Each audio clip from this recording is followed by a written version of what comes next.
Austin, what a great round. You've got second round in under your belt. How do you feel now that you've got 2 rounds left?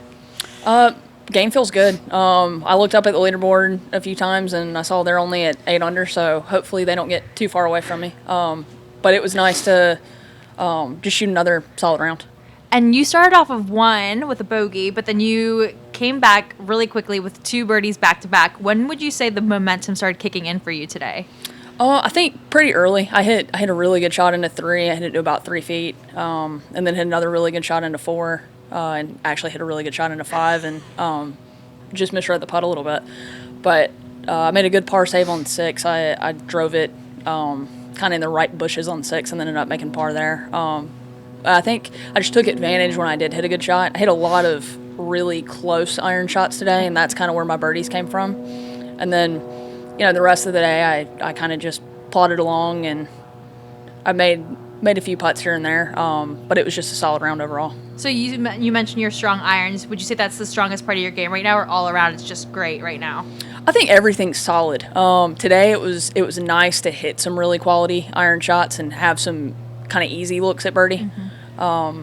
You kind of need to be able to make a lot of birdies out here. We kind of get a lot of wedges, and you've got a couple par 5s that you can reach into. So you need to be able to go low because you do have a lot of holes that play tough. But luckily I made birdie on 3 and 4, and those are 2 of the hardest holes, kind of at the beginning of the round. You may be one of the only players who almost shot 2 rounds bogey free. What is it about this course that just fits your game so well? I've been driving it really well. And out here, you either hit it in the fairway or you're kind of in the junk. You're kind of in the bushes.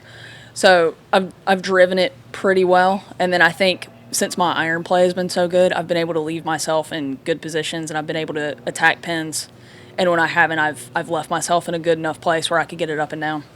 So you mentioned the leaderboard. Do you normally look at the leaderboard, or does it depend on the day? It's nice that there are leaderboards here.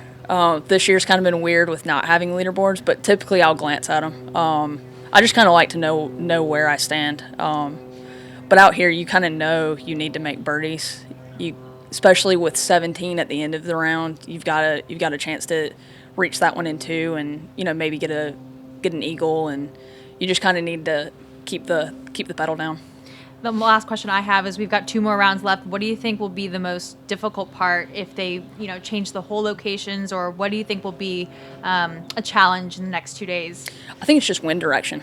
I think the wind's supposed to switch, so it'll just be interesting to see how different holes might play a little bit easier. The beginning of the round might play a little bit shorter than it has with the north wind if it switches to the south. But then you'll have a few of these holes coming in. 17, 18 will kind of be into the wind. So the wind kind of dictates where you can attack and what kind of clubs you have in your hand. So I think they'll tuck some pins, but the wind's kind of going to dictate when you have a shorter iron and when you can go at pins. Oh, interesting. Well, thank you so much, Austin, and hopefully tomorrow it'll be higher temperatures for you guys. Thanks. Thank you.